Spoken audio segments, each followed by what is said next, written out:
Every 2 years, an international skills competition on par with the Olympic Games is held in cities around the world. We send our best and our brightest tradesmen and women to compete on this world stage. They're up against 1,200 competitors from 60 countries.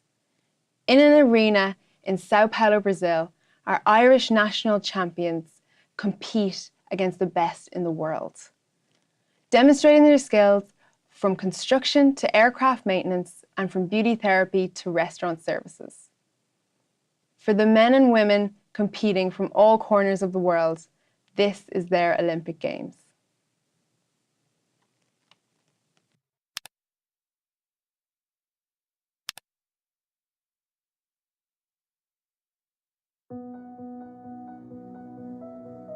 This whole competition is on chasing perfection. Because we are here, we did something that we love to do. Like, I don't play any sports, so I thought that I'd never represent Ireland as such. I can't even describe how much pressure there is. The pressure of the competition is something that you'll never ever experience. There isn't enough training to prepare you for what you're going to come up against.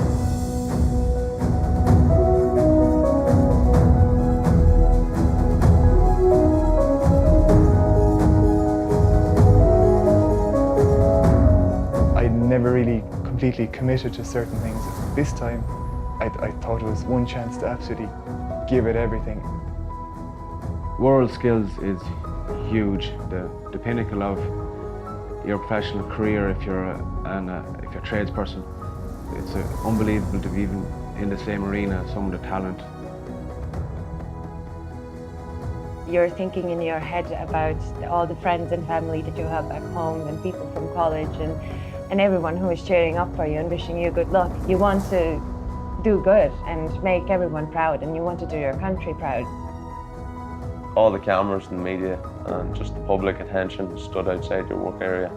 It was good to the point where you're out representing your country, and those people are willing to stand and watch you do your work, and it pushes you on that extra wee bit. For months prior to Brazil, the team prepares for the challenge for the World Skills competition. They are guided by a supportive coaching team, some who have experienced World Skills in earlier events with the Irish team. And now they support, advise and motivate the young team members in their quest for gold. John Cassidy is well aware of the hard work and commitment needed for success in Brazil. They compete as individuals. That's one of the challenges, and that's one of the difficulties in one sense of where this is at. And they're all in very different disciplines to a large degree. So, you know, you could have a beauty therapist, a motor mechanic, a carpenter, a bricklayer, you know, restaurant service, across a very broad spectrum. And while they're all individuals, they do, when you put them in an Irish uniform, you know, and put them in an Irish blazer and an Irish tracksuit, something changes, something happens. And it's very difficult to put your finger on what that is, you know, and people react differently, but, you know, there's a pride, an absolute immense pride that they go out with. Not everybody gets an opportunity to represent their country. The competition started from modest beginnings in the 1950s. World Skills has been promoting skills education and excellence since its very first competition in Madrid, Spain. And in 1963, we were the proud hosts of the 12th World Skills competition in Dublin, and again in 1979 in Cork. And in the mid-60s, the World Skills competition was held in Bolton Street in Dublin. It was very successful. But again, the size of the competition that was there was very much on the lower side. Our national competition now would probably be somewhere near the size of the World Skills competition was back in those days.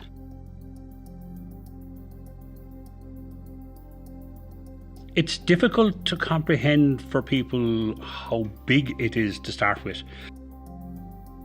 I was a bit shocked when I seen it first. I'm in the main hall and I'm diagonally down the far corner, so I walked it last night when there was nobody around, and it took me 15 minutes from the entrance to get down across through the maze of everything to get down to the far corner. An example I quite often use is that have you been to a big sporting event in Ireland, i.e. have you been to a hurling final or an All-Ireland football final, and that is the crowd that come and visit the competition on each day.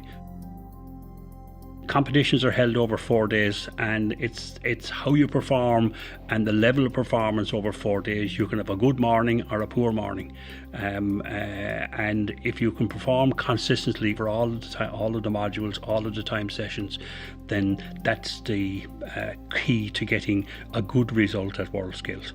And you have physical fitness, because there's very few skills that go over 4 days, and stress is a great killer.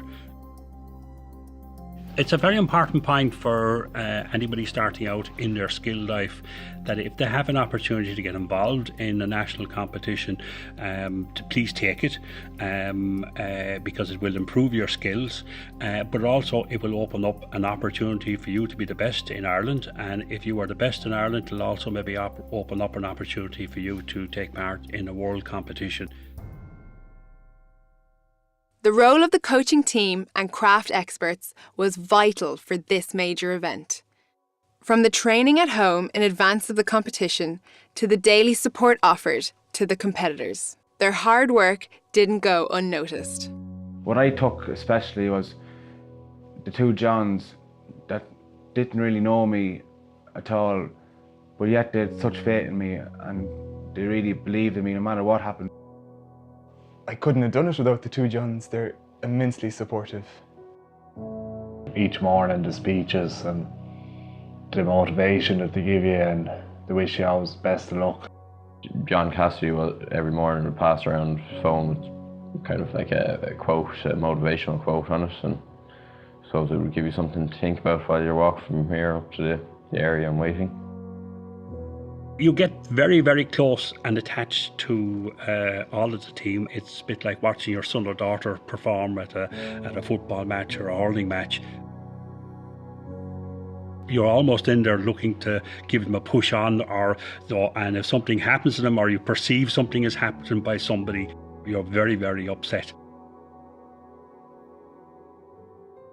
The training held at All Hallows College in Dublin prior to the competition was critical in team building. The coaches and craft experts drawing on their own experience in past competitions. It gradually strengthened the competitors and shaped them into a team eager for competition. The training we did in All Hallows was very beneficial to be here. Well, it was essential really to get kind of briefed on what we were going to, what we had to do, what was going to happen. The training we did in All Hallows was very helpful because it helped us get to know the rest of the team. We bonded more. No, I felt like a team member whenever, I suppose, we met up for the first briefing weekend. It was good to get to meet everyone, and then on the second briefing weekend we all went out for a bite to eat. Everyone felt a lot more comfortable around each other. And it started the buzz as to, we're really going to Brazil here, and something's going to happen here. So definitely the briefing weekends were good for that. And it is a good experience, to get to meet them a few times before you actually go away, on a big trip, to the other side of the world, because you need someone to be there by your side as well, when you're over there. Just all pull together then as a team.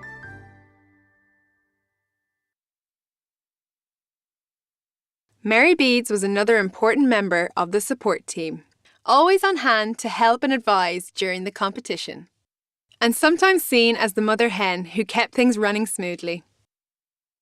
During the training, Mary helped to shape our 14 competitors into a team.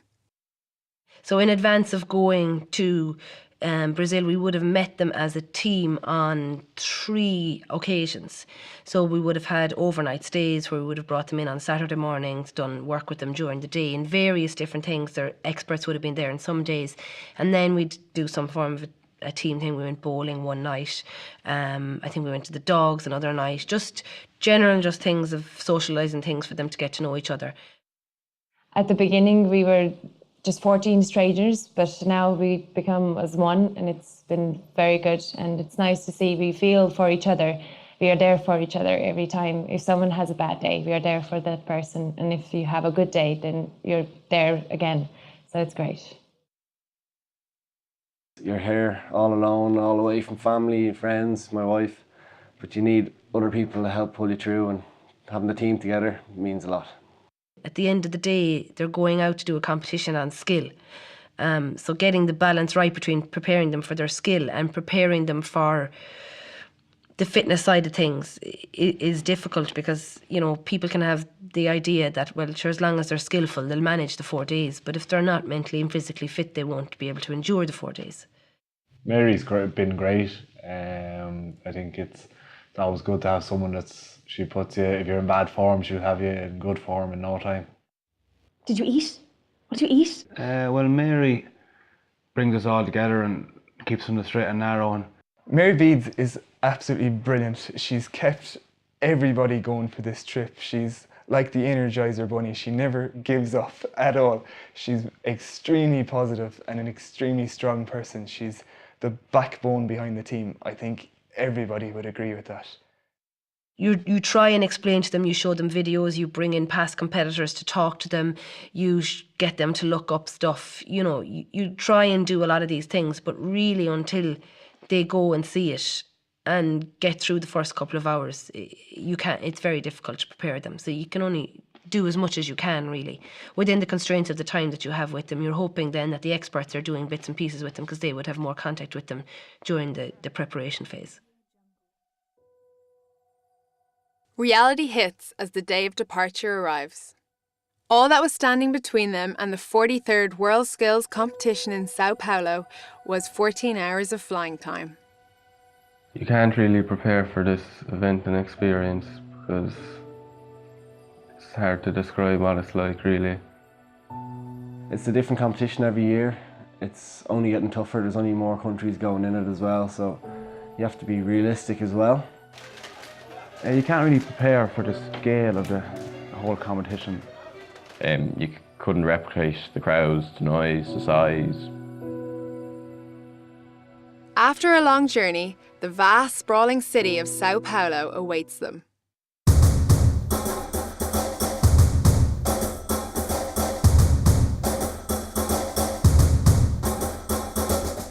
A city of 21 million people with a huge divide between rich and poor.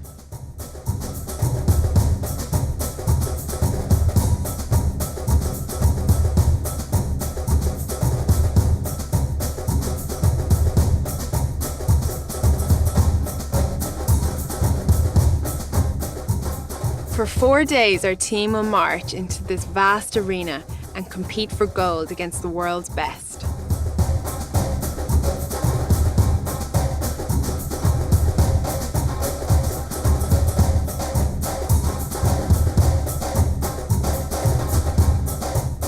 But before they take on the world, there's a little time to get to know Brazil, and in particular, its young people.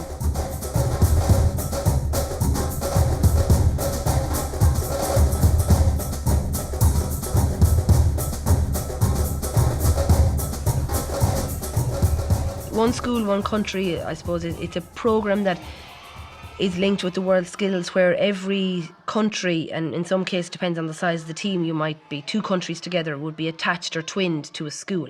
That visit was probably the best part of the trip.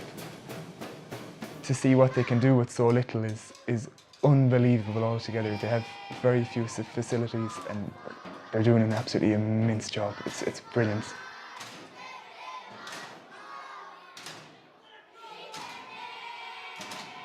We arrived into the school to the whole, I think, their drum band playing In the Name of Love from U2.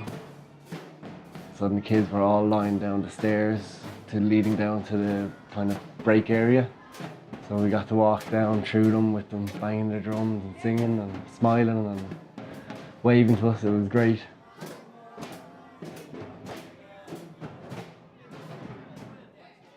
John Cassidy had brought some, I suppose, Irish souvenirs out and T-shirts and things like that, just to, I suppose, prepare the children. So we always would try and prepare some form of, I won't say a show, but or an act, but something that we have something prepared to, I suppose, to display our culture. So because we had some hurlers on the team, they said that they would do some demonstration of hurling skills.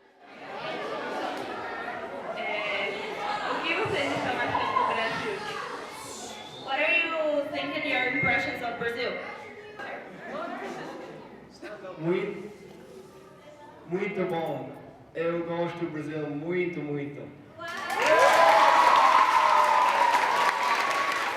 I didn't know until we were actually coming back from the school that we had got a police escort to the school and that police had to stay outside the school from a security point of view. I didn't know any of that until we were coming back. I didn't even see it. So we were going into an area that was very, very deprived, but the kids were just adorable and the lads loved them. They put on plays and we didn't have any language, there was a language barrier there, but it was so obvious the preparation they had done, and they had were playing U2 music and singing it when we came in, and they had drums.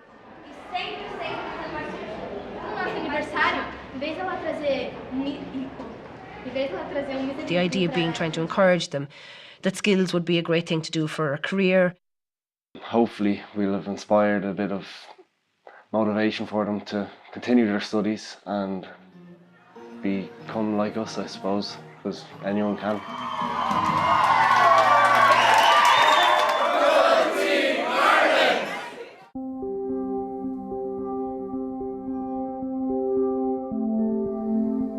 We also had an excursion day, which was really good, where the whole team went on the excursion, and all the other competitors from around the world were there, and a lot of the delegates, and they can kind of let their hair down and really do what they like within reason. We were told that we're going away on our day trip. We said we'd go off up the side of the hill for the stroll. Next thing we came across 2 big massive pool parties.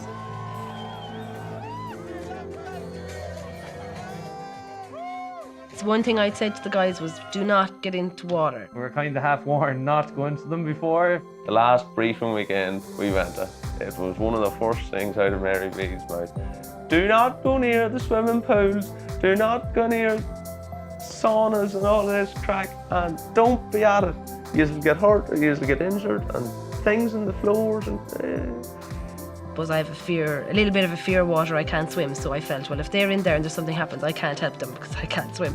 A gang of Irish boys, what do you expect from a crowd of lads? But slipped off and straight into the pool and joined in with everyone having the crack. If these guys go into competition and they're not 100% physically, they're going to struggle. I didn't tell Mary Beats that I banjaxed my neck, so that there was these slides down tiles, and I drew a line at the slides because I was like, no way, because I was just so afraid. I could see somebody getting injured, and it would be a typical Irish thing that the Irish person gets injured. I kept down the slide like a 2-year-old backwards and hit the water, and honest to God, I think it was like whiplash. The whole side of my neck is in bits. Now show's over, Mary Beads can be told now. I didn't want Mary getting an eye, like. But yeah, look, it's great crack, but just go easy. Yeah, it was really nice to meet all the competitors. Everyone was in good form, and you wouldn't think that it was the day before the competition, that everyone was just so relaxed early. It was nice to do. It was just a really nice day to get to know everybody again, I think, and just relax, because I think everybody was wound up after travelling all the way from Ireland to Brazil, not knowing really what to expect. So it was a really, really enjoyable day.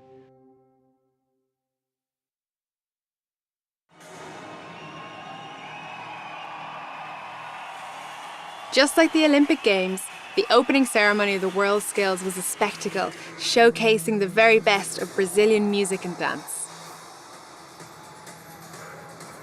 The opening ceremony was brilliant. I didn't know what to expect really, but it was huge. It was absolutely massive. The actual show, the dancing and all was just incredible. Every competing country took part in a parade waving their flags. To walk out waving the country's flag, and I was lucky enough to lead Team Ireland out. It was once in a lifetime experience, feeling you'll never beat it. Walking out there with your flag, no other feeling comes close to it. It's a great honour to represent Ireland and to fly the flags for the country and hopefully do Ireland proud. There's a lot of emotions involved. There's joy, there's sadness, there's crying, there's tears of joy. There's everything involved in one, and I've never been in another event like this before. As day one dawned, the tense atmosphere and a mounting pressure on the competitors meant emotions were running high. The nerves hit like a block. There was tears in my eyes. Oh, you're just worried. Worried, will I be able to do this? Will I be able to do that? I have the quality, but it's getting it out on time. With the first day nerves and a ticking clock, the team got down to work. But for one competitor, there was an unexpected mishap. So we've had a little bit of drama today. We had an incident pre-competition. I was lining up to get into the competition side. There was a van driving up through the middle of the crowd. We all had our backs turned to it. Somebody decided to manoeuvre through a group of competitors waiting to access the hall on the first morning of competition.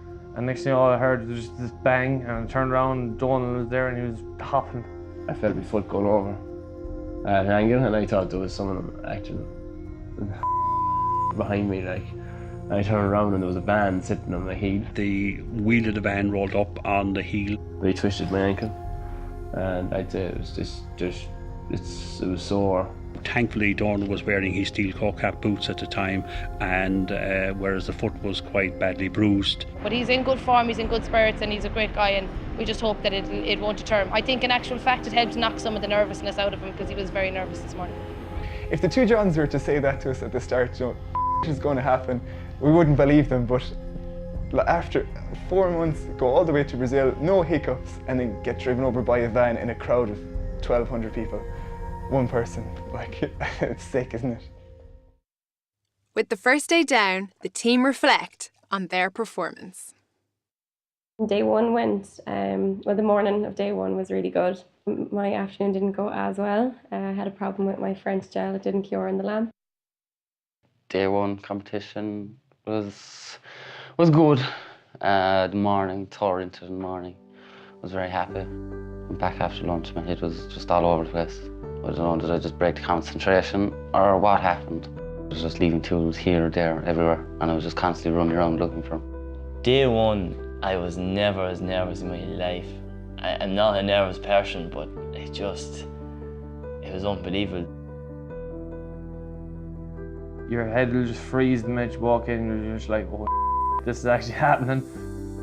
I was very, very nervous going in. I didn't know what to expect and how it's going to go. It's your first day, it's your first impressions that you have to give, and in wrestling service you have to smile and you have to give your personality to the people, and it was hard. It wasn't easy at all. The first hour was very nervous. I was doing drawings and marking out timber and my hands were just shaking. You know, I felt good in my head, but whatever, just maybe the adrenaline going. When I went in, I was raring to go, and then we found out that there was no tools for the engine, so we got delayed by 5 hours, I think it was. It's unfortunate how things can happen, and it's nothing that you can do about it. Day one, I had 2 modules. The first module didn't go too well because of the rig actually malfunctioned, and the second module, which was probably the hardest module I had to face physically, I got stuck into it and performed very well. A lot of the competitions are time constrained, and they can all the competitors, because they're highly trained, can complete within the time, can complete the skill project. But can you compete to the standard in the time is the critical issue. So you're always, when you're going around, you're looking to see how are the other competitors.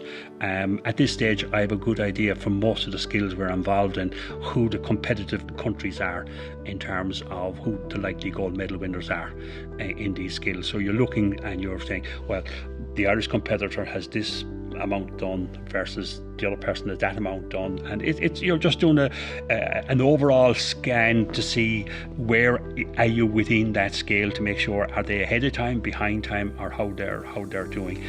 And you know that job then continues to grow and grow and grow, and eventually you sort of see the finished project. getting finished is crucial. So it's really about thinking on your feet and deciding, well, I won't do 20 minutes of that, I'll do 15 so that I can have time to do the tidy up and get the points for that. Because they know their marking scheme and it's very much set out. On the second day of the competition, the teams begin their tasks, all hoping their efforts will earn them a gold medal. With the distraction of crowds and noise, maintaining focus and concentration wasn't an easy task. Day one competition, I made 2 big mistakes that put me under pressure for day 2. So I only barely got it finished on day 2. The building of it took every little bit of me to finish it, but I got it done anyway. Day 2 was the day I'd fault finding. It was probably my worst day. I didn't want to go in at all that morning. I was nearly about to break down in tears. I don't know, a massive black hole of negativity. Anything that I could imagine going wrong in my head, everything from start to finish. But once I got in there, I was lucky it started to go well for the first hour and a half before I had to go into fault finding. Give it a good run for that day. Day 2 I went in and got the new pieces and got it fixed straight away. So I lost the marks but didn't lose time, just got on with it. So everything was done fast, on time, no mistakes to the plan. I noticed the rest of the competitors were getting ahead of me, and I knew myself that I was being a bit too precise. I was spending too long trying to get things perfect, so I had to bite the bullet and move on faster. Day 2 was the hardest modules for me. It was like the body mask, so it kind of went a bit everywhere. And then I had manicure and pedicure in the evening, it went really well. So it was kind of up and downs all for the first 2 days. Just 1 or 2 things didn't go my way. I left myself tight on time. I have 2 different modules. My second module was finishing on day 2, and so it had to be finished by the second afternoon. I knew with 2 hours to go that it was going to be very, very tight. I had to basically bang my project together to try and get it finished and get a finish on it. Sacrifice a little bit of quality to get the job done, but whenever the job was finished, I just wasn't 100% happy with it.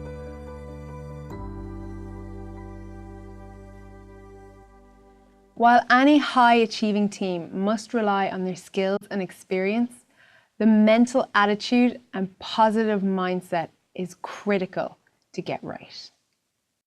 Pressure does have an effect, not a doubt. Sometimes it's nearly too much, but I don't know. You need to be able to deal with it. I found it hard. Whenever that clock starts and the hooter goes off and it's just buzz, buzz, buzz, it's all about keeping the head. In the last competition, where one of our competitors who actually took a gold medal had a bad first morning, and his mental strength at lunchtime brought him back, and I'd left him, and sometimes you have to know when to back off, and this guy just needed a little bit of space. He knew he felt he'd made a mistake. It turned out the mistake that he made was down to faulty equipment, not an error that he made, and as a result he lost no marks, right? But he came out at lunchtime after that first module and knew that he'd dropped marks that could be critical in actually getting a gold medal. That's morning 1 of a 4-day competition. It's a long way to go, a long 4 days. But at the same time, I met him actually then before he went in, just after lunch. I met him before he went back in for module 2. And his comment to me was, I'll just have to go back in and show them what I'm made of. At the midpoint of the competition, when the competitors were completely immersed in their task, fighting for success, we decided to get the team together to release the pressure by involving them in a live internet broadcast to update the family and friends at home and abroad from the big arena.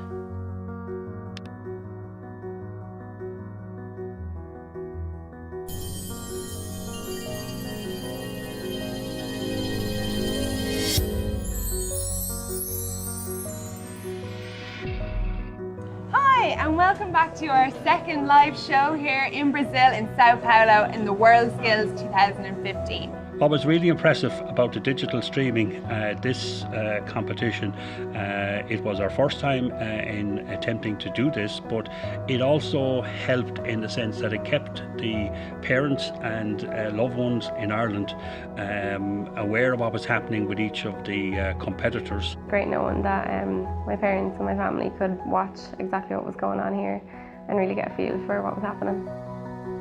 It was a real buzz about it, you know. It was absolutely brilliant. The montage in between, it was like something you see on telly. It was incredible. By the time I got back here, it was 8 or 9 o'clock. That's 12 or 1 o'clock at home, and you can't be ringing them. So you're only getting a text a day. Like I haven't spoken to them at home maybe once since I came over here. Like, because purely the time difference and you have to be in different places all the time. You just have the time. So it was good in that perspective for them to see how you're getting on and you're alive. It also got the people at home to know some of the other competitors, to understand what they were doing. It was good from the educational point of view for everybody that was there, but they all became part of something that was happening many, many thousand miles away. Back in the arena for day 3, the team projects were beginning to take shape. One of the challenges we have when we pick our team to go to World Skills is taking them and getting them psychologically and physically ready for a 4-day competition. Jonathan Flynn from Mayo is here. He has a huge job, there's huge time pressures with it, so obviously you have to make allowances then in terms of neatness and tidiness if you're struggling for time. He said at one stage, one of the last 2 days, that a job that he would do in 1.5 hours, I think, at home in training took him 3 hours here. Same job, same material, same everything, different atmosphere. There is a competitiveness that needs to come in, and while all the competitors will come with a competitive streak, one of the things I've seen is that people who are involved in team sports or are involved in competitions tend to understand the winning and losing bit a little bit more, and they tend to have that edge in terms of what competing is about. Coming from a hurling background, a team background, that when things go wrong for you in a team, it's very hard to pinpoint where it goes wrong, but when it comes to the competition, there's no hiding. You make the mistake, you fix it.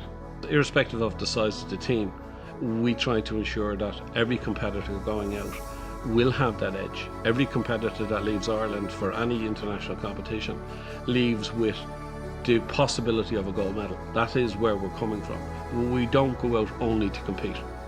Our challenge is to make sure, and we've proven it, that we have the capacity to compete at a massively high level on the international stage. It's all about picking up points for Team Ireland, so it doesn't matter who they are. We just want points for Team Ireland to get our team into the highest ranking that we can get at the end of the competition. So everybody is absolutely crucial. I never worked as hard on day 3 in my life, and at a week's work done on day 3, it was crazy. My foot was sore when I was after walking on it all day 2, which didn't help it.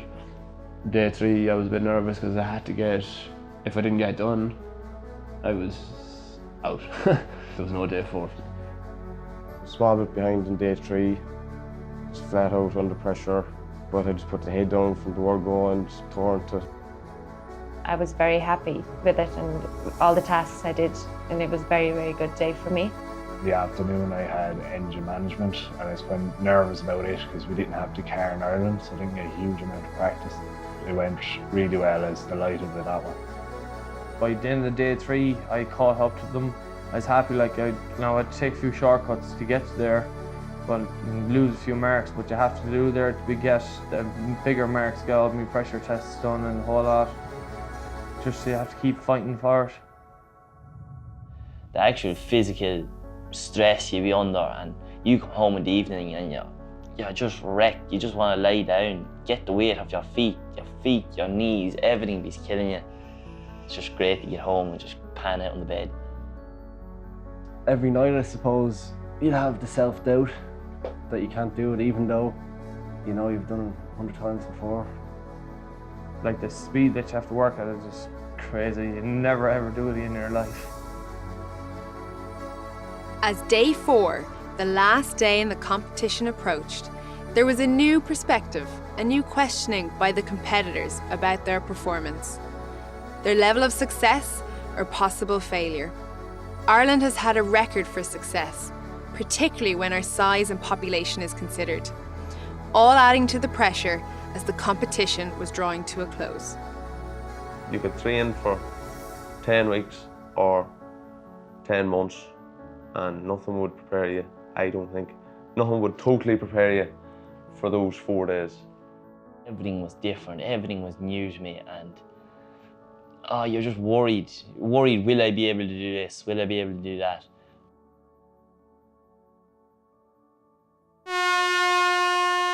When time was called and the competitors laid down their tools for the final time, a wave of relief swept over the Irish team. Well, delighted now to be finished. Got it finished on time. It was a long 22 hours. It's a finished project. There's a drawer, doors, everything worked, so happy. Long 4 days and it's tight now in the end, but it's done my best, so that's all we can do now. It was looking shaky this morning, but I dug deep and pulled it out of the fire, thank God. It's great to be there for the final countdown in terms when somebody finishes, because there's just this burst of sadness, of joy, sometimes tears. Now, they've probably never worked as hard as this in their life. Well, they probably have, but the problem is that it wasn't as stressed, and they feel totally drained, and would be concentrating up until the last second of the actual time. And there's just this natural release of sort of energy and from them, a lot of hugs and kisses from everybody involved, not only just in the Irish competitors and experts and team leaders and support personnel. It is just a nice feeling to be around when somebody finishes the actual competition. With the competition over, the team reflect on their efforts. Get the project assembled, get me marks up, and everything went well on both the 3rd and 4th day. The morning day 4, I had to try and find out which rafter was wrong and basically salvage what I had left, because I knew I had no time to finish the product. I just had to make the best attempt of what I had left to try and scrape up any points I could. A lot of pressure on there. I knew if I performed there, I should be in the medals anyway. But I was fairly happy going in there because I had enough done. But all I had to do was put it together, cut, grind my pins. I got into the machine, into the molding machine, but there's 2 technicians, and we had to just tell them what to do. And then all of a sudden, it just went bang. The parts started breaking, the screws started sticking in the cavity. It just went terrible, and I could not figure out what was wrong with it. I was starting to panic too, because they were shouting at me saying, "You have 5 minutes, you have 5 minutes, you have 2 minutes, you have 2 minutes." I just wanted to get out of there. And Stephen just says, "Go back and look at it and try your best and just to finish it off." So I went back. I said I'd finish the mould to bring home the plastic.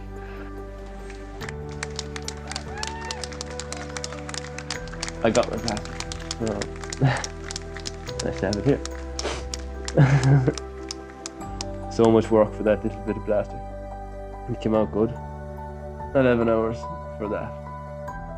Despite our size as a country and only sending a team of 14 competitors to this competition, we have had huge success over the years, a fact that has not gone unnoticed by our worldwide competitors.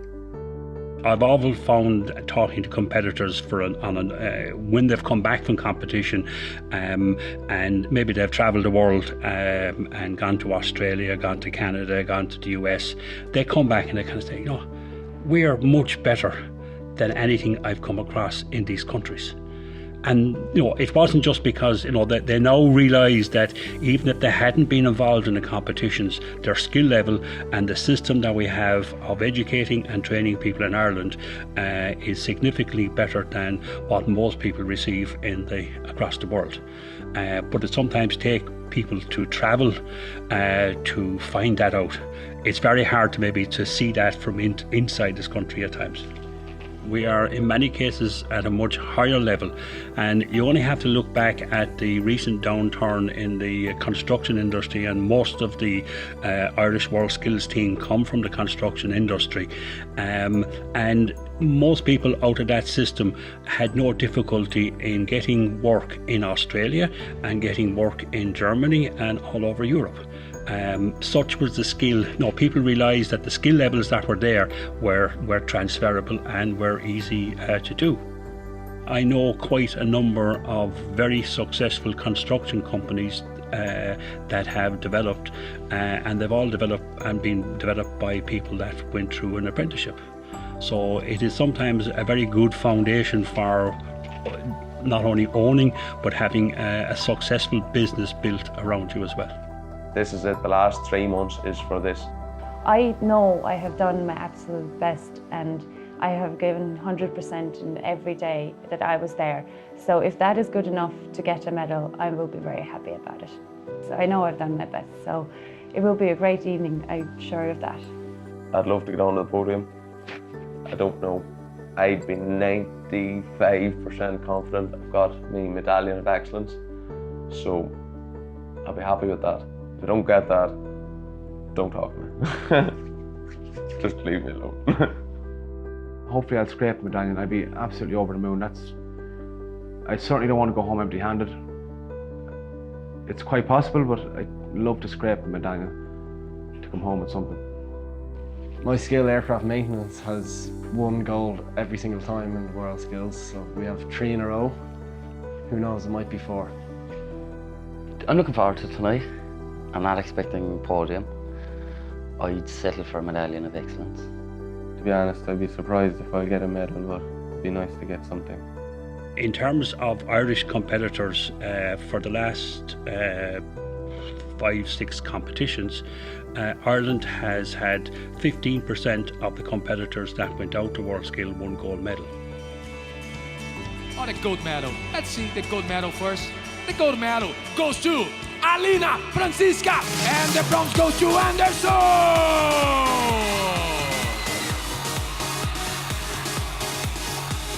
Congratulations, Anderson, Francisca, y Alina!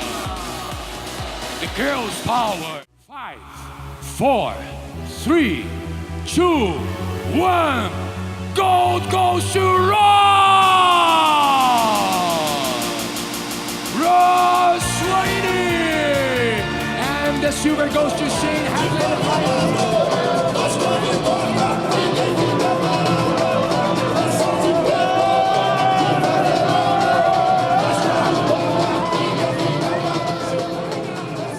Ireland ranked 10 out of 55 countries in the World Skills competition in Sao Paulo in 2015. We were also 10th in Leipzig 2 years ago. So we're usually in around the top 10. And you know, that might not seem like a big objective, but if you look at the mights of the world in terms of industrial power that were behind us, we were ahead of Germany, we were ahead of France, we were ahead of Australia, ahead of Sweden, ahead of Finland. You can really believe that you can be the best in the world and then take person out of that and into the world competition if they believe they can achieve.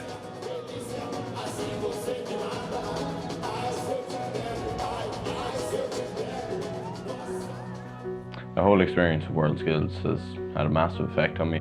Now I've become more open to people, and it's great. It just opens your eyes, and you can see in the world there's more than just one country and one thing. I don't have much self-confidence, to be honest, but after doing this it has boosted my confidence. I feel much more confident about my work and myself now. I wasn't sure that I was up for the pressure, and I didn't think I was good enough to go ahead and do it. But I'm glad I did it now. I really would have regretted it if I didn't. The lesson I learned was, no matter whatever happens in life, whether it's tough or hard, it's how you react to it. The experience has been absolutely brilliant. World Skills is unbelievable. It's really unbelievable. I think it's something that I'll reflect upon for the rest of my life. It's been absolutely brilliant. So that's our story. The biggest and best skills competition in the world, and you've probably never heard about it. But 14 of our tradesmen and women went out and competed against the best in the world. And they came home with 2 gold medals and 8 medallions of excellence. Wouldn't it be great if it got more recognition? Isn't that what it deserves?